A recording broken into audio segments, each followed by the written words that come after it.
ప్రదేశములకు పోయినా, ఏ స్థలములకు పోయినా ముక్కోటి అనే మాట అనగా ప్రేమిలారా అవన్నీ కూడా పనికిరావు. దేవుని యొక్క వాక్య విధానంలో సమస్త అనే మాట అక్కడ మనం చూడవచ్చు.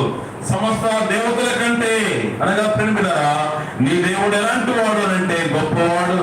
అనగా ఆయన గొప్పవాడే కాక ఆయన ఎలాగున్నాడంట, యెహోవా మనకు సమీపముగా ఉంటున్నాడు. యెహోవా మనకు సమీపముగా, ఆయన గొప్పవాడే గాని నరుల దగ్గర ఉన్న యొక్క చెడుతనము గొప్పది. కాబట్టి ఆ చెడుతనమును తొలగించడానికి కొరకై ఆయన సమీపముగా ఉంటూ ఉన్నాడు మానవునికి. కాబట్టి మన యొక్క జీవితంలో యొక్క దోషము, పాపము, అవిధేయత ఇవన్నీ కూడా పోవడానికి కొరకై ద్వితీయోపదేశ కాండంలో మనం చదువుకునే యొక్క లేఖన భాగంలో ఇశ్రాయేలు నీ భాగం ఎంతో గొప్పది. కాబట్టి ప్రియబిడ్డలారా ఆయన ఎలాంటి వాడు, గొప్పవాడుగా అనగా ప్రియబిడ్డలారా ఆయన నీ కొరకు ఏం చేస్తా ఉన్నాడంట, మానవుల కొరకై ఆయన మీ కొరకు, ఆయన మీ కొరకు గొప్ప కార్యములు. చూడండి మొదటి సమూయేలు గ్రంథము 12వ అధ్యాయం, మొదటి సమూయేలు గ్రంథము 12వ అధ్యాయం 24వ వచనం. ఆయన మీ కొరకు ఎన్ని గొప్ప కార్యములను చేసినో మీరు తలంచుకొని మీరు యెహోవా యందు భయభక్తులు కలిగి నిష్కపటులై పూర్ణ హృదయంతో ఆయనను సేవించుట అవశ్యం. దేవుని యొక్క వాక్యములో పూర్ణ హృదయం. కాబట్టి నీవు ప్రభువుని ఆరాధించాలంటే ఏం కావాలా? పూర్ణ హృదయం. నీ పూర్ణ హృదయముతో అనగా మనుషులు ఈ యొక్క మనుషులను ఏమాత్రం కూడా లక్ష్య పెట్టవద్దు. మనుషులు చూసి 10 రూపాయలు చూసి అనగా దేవుడు హృదయ అంతరంగాన్ని ఎరిగిన వాడుగా ఉంటున్నాడు. నీ దేవుడు నిస్సదేవుడు, మానవుల కొరకై ప్రాణం పెట్టిన వాడు, నీ కొరకై విమోచకుడుగా ఉంటున్నవాడు. కాబట్టి నీ దేవుడు నీ పట్ల ఎలాంటి గొప్ప కార్యములు జరిగించిన వాడుగా ఉంటూ ఉన్నాడు. అలాగున ఆయన మీ కొరకు చేసిన గొప్ప కార్యములను బట్టి నీవు ప్రభువును స్తుతించుట అనగా నీ యొక్క జీవితంలో ప్రభుని ఆరాధించుట. 19వ అధ్యాయము మొదటి సమూయేలు గ్రంథము 19వ అధ్యాయం 5వ వచనం.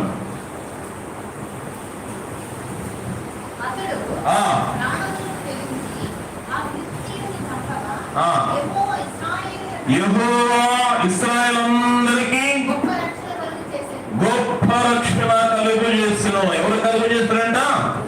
ఇశ్రాయేలు అనగా ప్రియబిడ్డలారా దేవుని యొక్క లేఖనాల ప్రకారముగా చూసినట్లయితే ఒకరి కాదు, ఇద్దరు కాదు, యెహోవా ఇశ్రాయేలందరికీ అందరికీ. అందుకనే దేవుని యొక్క వాక్యంలో న్యూ టెస్టమెంట్ లో రాయబడతా ఉంటుంది యేసుక్రీస్తు అందరికీ, ఇశ్రాయేల్ అందరికీ అనే మాట. న్యూ టెస్టమెంట్ లో ఆయన యేసుక్రీస్తు అందరికీ ప్రభువు. ఇక్కడ ఇశ్రాయేల్ రాయబడతా ఉంటుంది, అక్కడ యేసుక్రీస్తు అనే మాట రాయబడతా ఉంటుంది. అనగా ప్రియబిడ్డలారా యేసుక్రీస్తు అందరికీ ప్రభువు. సర్వలోక మానవాళి కొరకై ఆయన రక్షకుడుగా అనగా ప్రియబిడ్డలారా మానవాళి పాపముల కొరకై ఆయన నీ కొరకు నా కొరకు ఈ లోకానికి వచ్చిన వాడుగా ఉంటున్నాడు. కాబట్టి దేవుని యొక్క వాక్య విధానంలో చూస్తున్న యొక్క రాయబడుతున్న యొక్క ప్రతి విధానంలో కూడా చూసినట్లయితే ఆయన గొప్పవాడుగా, ఆయన గొప్పవాడుగా మానవుడు దేవుడు చూసినప్పుడు నరుల చెడుతనము చాలా గొప్పదిగా కనపడుతూ ఉంటుంది. కాబట్టి మానవుడికి ఏం కావాలి అంటే రక్షణ.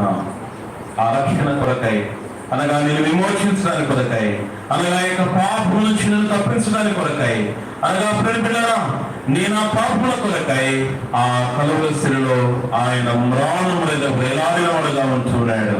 ఆ యొక్క కలువరిశిలలో ఆయన రక్తము దాచినవాడుగా ఉంటున్నాడు. ఆ యొక్క కలువరిశిలలో ఆయన ప్రాణం పెట్టినవాడుగా ఉంటున్నాడు. కాబట్టి యేసుక్రీస్తు ప్రభు రక్తము ద్వారా పాప క్షమాపణ, యేసుక్రీస్తు ప్రభు రక్తము ద్వారా రక్షణ. ఎలాంటి రక్షణ? ఎంతో గొప్పదైన రక్షణ. హెబ్రీయులకు రాసిన పత్రిక 2వ అధ్యాయం 3వ వచనం.